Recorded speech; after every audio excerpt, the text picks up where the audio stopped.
So you're over 40 and curious about starting strength training. How the hell do you even begin? And usually the questions I get focus so much on the nitty-gritty details.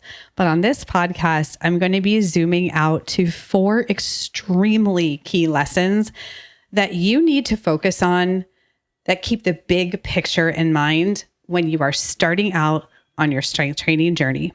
If I could go back 15 years in time to when I first started lifting weights, these are the 4 things that I wish someone sat me down and told me. So in the interest of paying it forward, that is exactly what I'm going to do for you in this episode. If you're an athletic 40-something woman who loves lifting weights, challenging yourself, and doing hard shit, the Fuel Your Strength podcast is for you.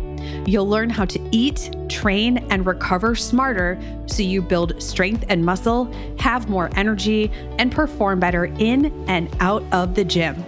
I'm strength nutrition strategist and weightlifting coach, Steph Gaudreau.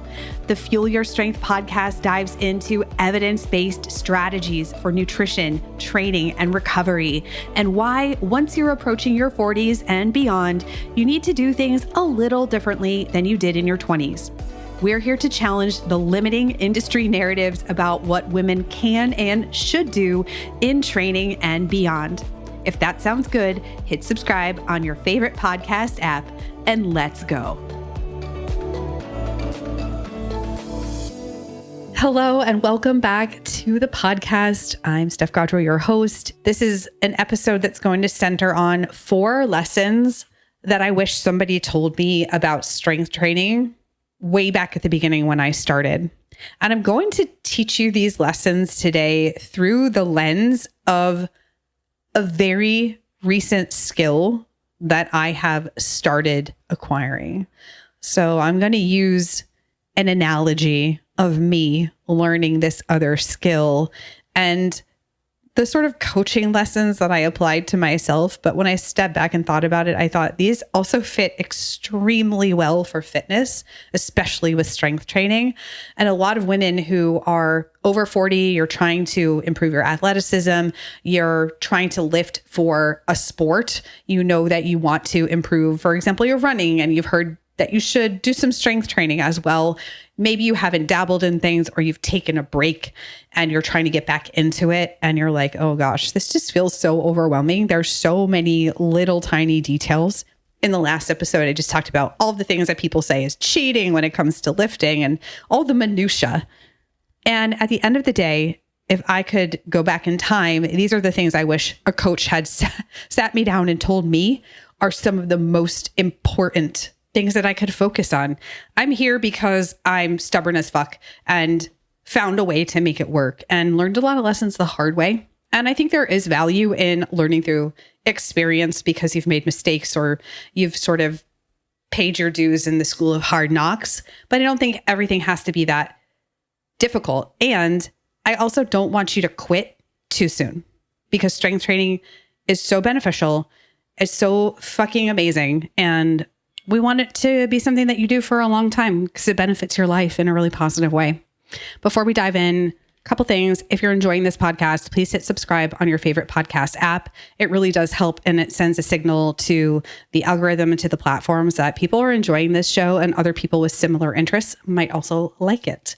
And share this episode out. Always appreciate so much when you're telling me that you share it with your friend or your lifting partner or something like that. And if you're curious about having a plan for strength training and you know you just need to have someone else do that part of the heavy lifting for you and check those boxes and lay everything out so you go into the gym and you know exactly what to do, then you can join the no obligation waitlist at stephgaudreau.com/interest. And I'll let you know the next time things are opening up for enrollment. The interest list also usually gets any early bird bonuses and then first access to any premium coaching spots that I have, which always go very fast. So check it out. If you're like, yeah, I need a plan, it's time, then I got you. Let's do it. As I said at the top of the show, learning something new, especially strength training, can be daunting, very, very daunting. And I usually recommend that if you're a complete beginner, and if you have the ability to work with somebody in person, whether it's a one-on-one personal trainer or a small group coaching setting or something like that, even a few sessions can be extremely helpful. And a lot of times that's because of navigating the gym space, knowing what the equipment is, looking for basics in terms of your form and those sorts of things. But if I had to pull back and tell you some of the most important general lessons and pieces of advice to keep in mind, especially as a beginner, but this applies to all levels, it would be these 4 things.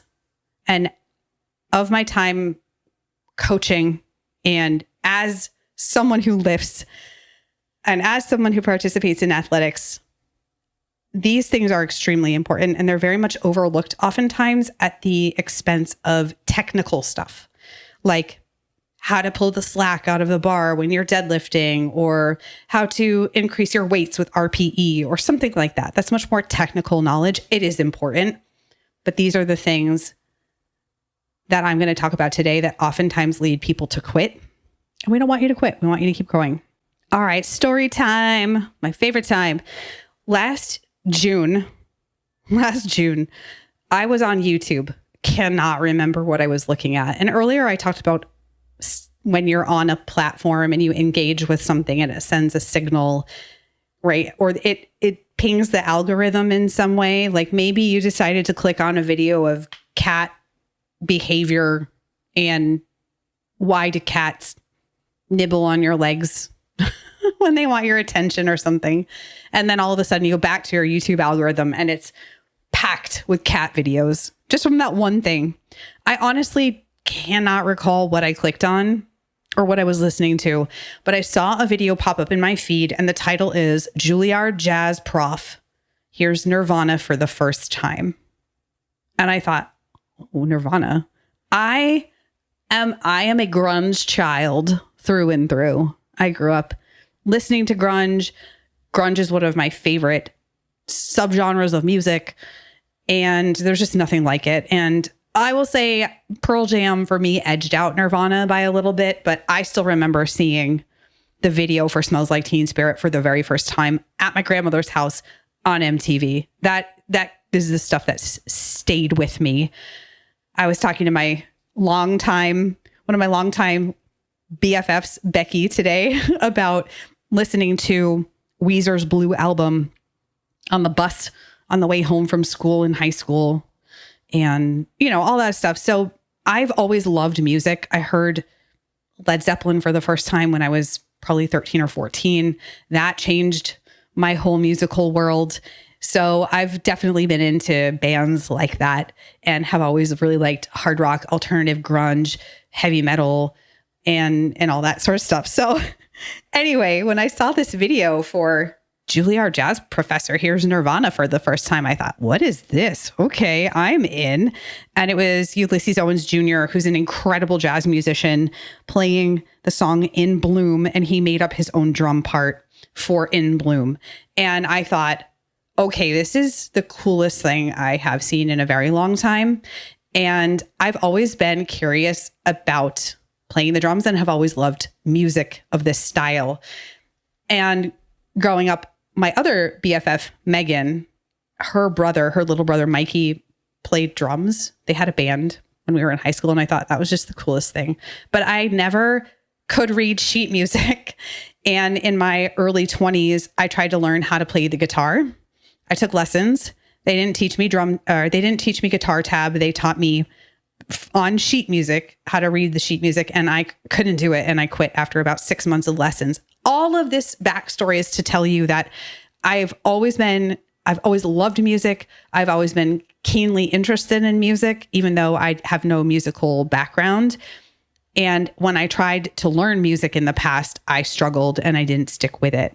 But I saw this video of Ulysses Owens Jr. playing In Bloom and thought, okay, I need to know more. And I went down the Drumeo rabbit hole, as a lot of people have done, and saw Dorothea Taylor. She's an amazing drummer, and just saw people of all ages. And I thought, I want to learn how to play the drums. So that was my thing that I decided to try. And here we are a year later. I just had my 1-year anniversary of learning to play the drums, and I play multiple times a week. I try to play a little every day, but yeah, I've improved a lot. So here are some of the things that I implemented from my own coaching playbook, learning especially from behavior change coaching, and then of course, the coaching that I do with my lifters. And I really have tried, now that I have more of this knowledge, it's not easy to coach yourself, of course, but I really have tried to implement a few key lessons from my own coaching experience with strength training and leveraging that into learning the drums. So I want to share these 4 lessons with you. Before we dive in, if you listen to this episode and you're like, okay, I am ready to get to work. I want to take my strength, muscle, energy, and performance and take it up a notch. I want to take it to that next level. I want to feel like a badass, but at the same time, do it in a way that works with my physiology as an athletic woman over 40 with coaching and community support. Then go ahead and check out Strength Nutrition Unlocked. This is my group program. We're going to lay out the framework for you and guide you as you implement and really customize it to all the things that you're doing, your preferences, your likes, and the places you want to go with it. Then go ahead and get on board. You can start your process by submitting an application at stephgodrow.com/apply. We would love to hear from you and see you inside the program. Okay, so number 1, the number 1 lesson is that growth mindset is essential. Growth mindset is essential. I have done podcasts on growth mindset in fitness. I think it's called Growth Mindset in Fitness. If you look for the title, something similar to that. But this has been extremely important because remember I told you I always thought I was bad at music or I couldn't read sheet music. I still don't read sheet music, but I do read drum tab and I know how to read notes and timing and things like that. So I have to remind myself quite a lot that I'm not bad at music, because the thought that I'm bad at music is a very fixed way of looking at the situation. Fixed mindset means you see things as unchangeable. And this is tough. It is tough to be able to cultivate this mindset of improvement and challenging oneself and looking for other people who are successful because they are models of what's possible and doable and those sorts of things. So instead of thinking I'm bad at music, here are the things I have focused on in terms of a growth mindset. And I want you, as you're listening, maybe you don't play a musical instrument, but I want you to think about your own lifting, or if you're considering strength training, how this might play out for you. I'm telling a story today and I'm relating it to a situation in my own life, but this is a metaphor for you or a lesson for you to apply to your own life. So instead, here are some things I've focused on. Number 1, improving through practice and effort. So I practice a lot. I try to practice every day. Sometimes that's not practical if I'm traveling or other things have come up and gotten in the way. But even if I'm just taking out my drum pad and my sticks, I try to do something. That's what I did last night. I wanted to play a little bit more, but it was getting late. And so I just took out my pad and my sticks, and that's the quietest way I can practice. So I know that if I want to get better, I have to practice and I have to give it good effort, right? I have to try. Effort and practice and consistency go a hell of a long way toward improving a skill. Number 2, I try to embrace challenges and learn from failures or difficulties. So for example, picking a really challenging song that I want to learn or incorporating a new skill. So end of last year, I decided I wanted to learn how to play double bass, which is both feet alternating, which is used in a lot of metal music. So I'm still looking for, even though I'm still fairly new, I'm a year in, I'm still looking for challenges to continue to stretch me and really trying to learn from things that didn't work very well the first time. And that's been very important, although also not super easy. Number 3 is seeking feedback so I can improve my skills.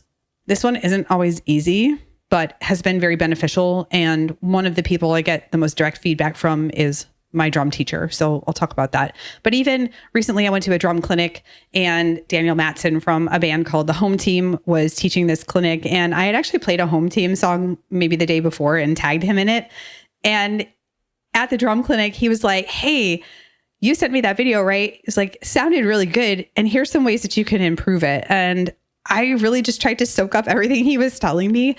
And instead of seeing it as negative criticism, I was really trying to put those lessons into practice after he shared them with me. And I'm still thinking about them to this day. So the question to ask yourself is, do you see your skills in fitness as growth oriented, or do you see them as more fixed and unchangeable? And that can be a huge through line. That, again, this stuff takes practice. It's not always easy or kind of your natural inclination, but looking for ways to grow and improve and challenge yourself over time and incorporate feedback will help you learn much faster and improve much faster. Number 2, seek expert guidance. Seek expert guidance. So I told you how I saw these Drumeo videos and I thought, okay, I want to get a course, and Drumeo offers a membership and they have lots of courses inside. And I just thought, okay, right away, I'm going to get a course, because even though it was at a distance, it's all virtual. I thought, okay, it's going to keep me from wasting my time searching for random shit on YouTube. I'm here because of random things on YouTube and I'm grateful for it. But I also know that when you are learning, especially when you're new, drinking from the fire hose of information that is the internet it sounds like a smart thing, and it sounds like, okay, I'm going to expose myself to all of these different things. And I think there is a time and a place for looking for new inspiration or looking for new music or things like that, of course. But when you're first learning and you don't even really know where to begin, finding something that can kind of funnel and focus your attention is very, very important. 3 weeks after I got my drum pad and got my Drumeo course, I decided I wanted to start weekly lessons. And I made this determination quite easily because I knew he would help me learn foundational skills. He would be there to observe me. And even though I tried to do skills well, I'm still learning, so I'm not always doing them correctly. And number 2, it would help me avoid developing bad habits. I was already doing weird things with my right leg, which is the kick drum. So 3 weeks into learning the drums, you could argue, hey, you just started, like, you haven't gotten to the point where you need lessons yet. And I hear that a lot from people who are starting out with strength training. They're like, oh, but I'm new. I don't need a coach, or, I'll go to a personal trainer when I get more experience or I improve my fitness. Or I'll join a gym when I've been doing it for X number of months because it means I've finally arrived. And my response to that is invest in that right away, because that's going to give you the best possible start and make it more likely that you'll still be doing this 3, 6, 12 months down the road. So in the gym, like I said, I highly recommend you either work with a coach in person for a short time if you're brand new, but if you're ready to be on your own, get a program. It's going to really, really help. Of course, if you're somebody who likes to work in person with a coach or whatnot for perpetuity, that's great too. But if you're wanting to be on your own, at least get a program to guide you so you can free up your brain space and you're not constantly having to devote the thinking power, because I know y'all are busy. You've got a lot going on. You're very highly motivated. You have hobbies, you have families, you have careers, and you're doing sometimes a sport on the side as well. You've got a lot of competing things for your attention. And when you don't have a plan in terms of strength training, it's easy for your focus is just not there. And so you go into the gym and you're like, I don't know what to do, or it's just hard to know what direction to point in, as I was saying. So yeah, when I go to my weekly drum lessons, right, I'm doing my drills or things that I've been learning. And if I've done well enough and I'm ready to go to the next level, I get the next thing, and I've been working on a song, and yeah, it's been awesome. I've also been able to avoid, like I said, developing a bunch of bad habits, but I've also learned a lot of important fundamental and foundational skills that I kind of would have skipped over at the beginning. I told you how I have always found it hard to read sheet music. So I was going through this online course and it was talking all about how you count notes. And I just thought, nice to know, but probably not going to do that. Guess who to this day counts out loud? Me, because my drum teacher really emphasized that that is extremely important, especially when you're learning. And so, yeah, I play my drills and I'm 1 and 2 and 3 and 4 and I do that out loud. And it's extremely important when your job is to keep time. So that's number 2, seek expert guidance. Number 3, practice regularly. This kind of goes back into what I talked about with the first one, right? Where practice and effort and consistency are important with a growth mindset. But I try my best to do some kind of practice every single day. Even if I can only do 5 or 10 minutes, it's still more than 0. And it's pretty interesting because even with specific skills that I'm trying to develop the finer motor control for example, how you actually hit the drum with a stick. It's, yes, a 2-year-old can do it, but if you're going to do it efficiently and, keep your joints healthy and those sorts of things, there's more subtlety to the technique. And so learning that is still fairly new for me. And if I go too many days without practicing, I notice I get really rusty at it. And so if I can even just practice for 5 or 10 minutes, it's still better for my skills and my brain and my continuity to do a little bit. I don't always get every day. No, I try not to miss 2 days in a row if possible, because then that just kind of helps me to keep the pattern going. It helps me to keep my habit, keep my routine. And so if you're trying to make fitness a part of your routine, are you more in the all or nothing camp, or are you more in the something is better than nothing camp? And this is very important when maybe you're going through the menopause transition and how you feel on a day-to-day is a little bit more variable than it used to be. Maybe it's more unpredictable. If your sleep is going to be rougher, your energy levels are going to be lower, you're going through some life stress, you have something unexpected that happened to you. And so it makes it a lot harder to just kind of have the same consistent baseline in a lot of cases. So learning to be flexible is very important, and sort of learning how to press hard down on the gas when you have the capacity, but also to let off the gas a little bit and coast a little bit more when you need to is a very, very important skill. And so if you can keep your regular practice, keep engaging in fitness, and eventually get to the point where you're doing something most days of the week, whether you're lifting or doing cardio or playing your sport or going for a walk, that's the goal, is to engage regularly in fitness. And that might mean that you have to learn how to press on the gas and then coast, press on the gas a bit more and then coast. And so that skill is something that a lot of my clients are learning through using things like auto regulation and things like RPE, or reps in reserve, where some days their RPE for a particular lift, or the weight that they're lifting at that RPE, looks very different than it did even the week before.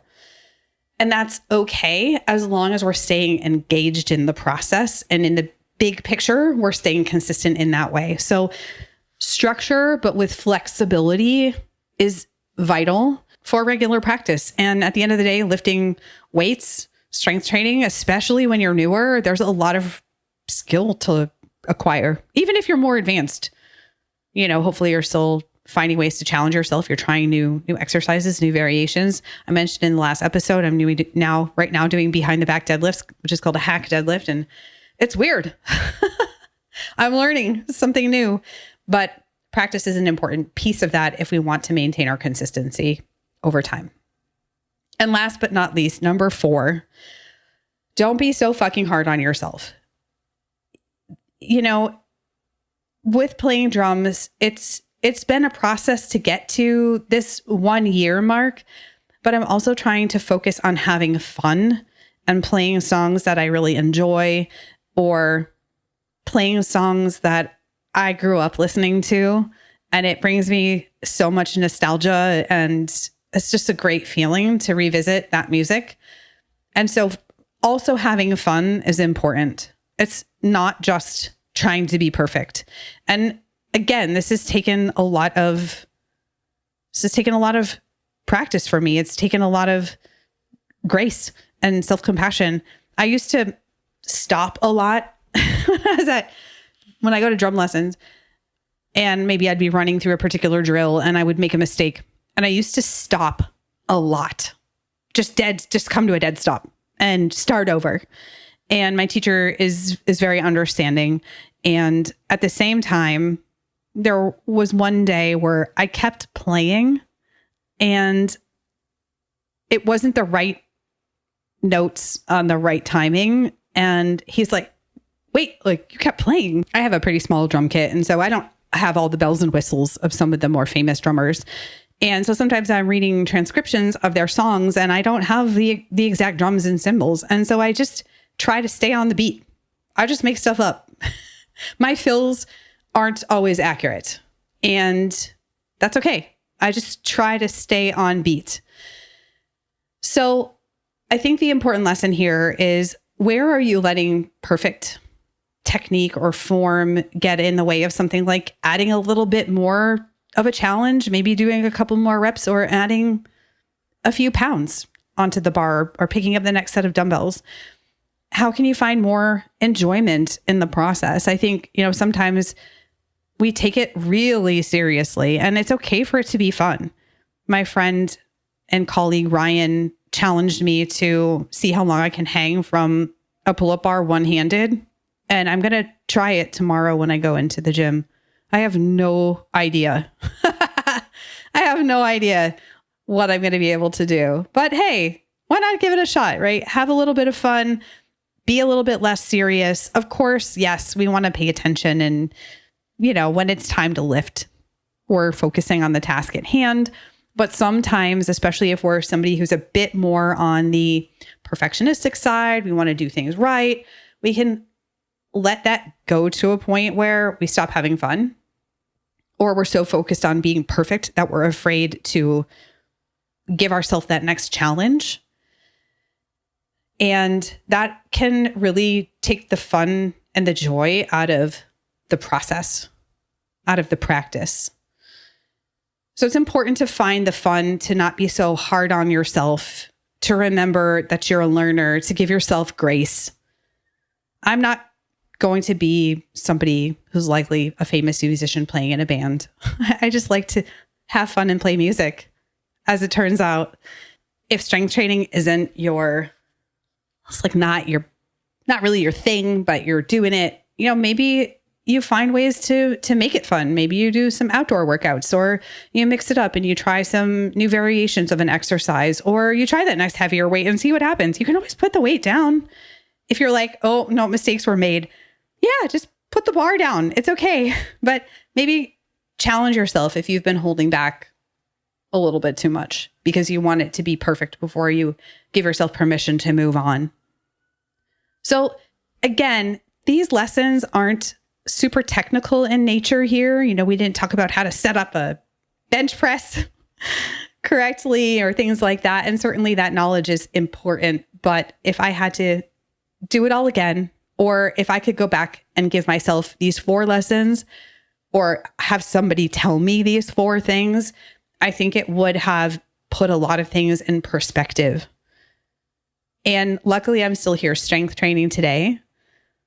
But I think for some people, these lessons could be the difference between them deciding to keep going and make it through the challenging times and find the big picture of why they're doing it and what benefit it's bringing their life. So to recap, lesson number 1, growth mindset is essential.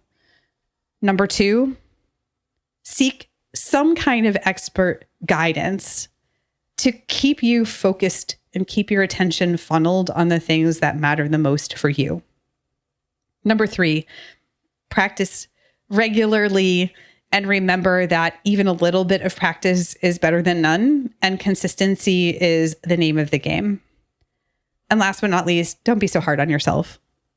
There are a lot of things to take extremely seriously in this world, and strength training doesn't have to be drudgery. It doesn't have to be only seriousness. It can be fun. It can be lighthearted. There can be things about it that you enjoy. So keep that in mind. I'm so curious what you think. Send me a DM on Instagram. Tell me what you resonated with in this episode. You can find me at Steph_Gaudreau over there on IG. Also, if you found value from this episode, please consider subscribing to the podcast on whatever major podcast platform you listen to, or share it out with a friend. It really does matter when you send that out into the world. And I'm very appreciative. And remember that I have 2 main ways that you can work with me. The first is in my Strong with Steph program. Get a week-long sample of the program by going to stephgaudreau.com/workout. And I'll also send you my strength training guide for athletic women over 40. And if you're a woman over 40 who needs help and guidance with fueling for your athletic endeavors, you can check out the Strength Nutrition Unlocked program over at stephgaudreau.com/apply. Thanks so much for joining me on this episode. And until the next one, stay strong.